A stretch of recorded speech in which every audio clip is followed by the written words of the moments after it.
আমি এটা অনেকবার বলেছি যে একজন যিনি শুধু পেটের দায় যে কোনো মতে নিজে খেতে পারছেন না অথবা বাচ্চাটাকে খাওয়াতে পারছেন না, এই জন্য নিজের শরীরটাকে অন্যের কাছে বিক্রি করে দিচ্ছেন, এই লজ্জা আমার থাকা উচিত যে আমার দেশে একজন নারী শুধু পেটের দায় সন্তানকে খাওয়ানোর জন্য শরীরটা বিক্রি করছেন, আর আমি তার বেশ্যা ডাকি। আবার আমাদের তো মরে যাওয়া উচিত লজ্জায়। যে অন্য কোনো কারণে পতিতাবৃত্তি করে তার তো পক্ষ নেওয়ার কোনো কারণ নাই, কিন্তু এমন অনেক মানুষ আছে, আপনি রাতে বের হয়ে দেখেন বাচ্চার মুখে খাবার দিতে পারেন না।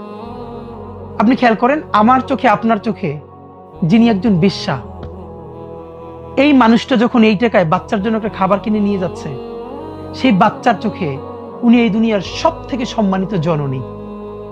একজন নারীকে দুটো চোখে, একজন তার কাছে জননী আর আমার চোখে বেশ্যা। একটা বিশ্বাস করেন, ন্যূনতম বৈষম্যহীন ইনসাফের সমাজ যতদিনই আমরা সবাই মিলে তৈরি করতে না পারবো, ততদিন আমরা হয়তো কাউরে বেশ্যা আরো অনেক কিছু বলে গালি দিতে পারবো, আমরা একটা ভালো সমাজ পাবো না। এই দায়টা আমাদের সমাজের।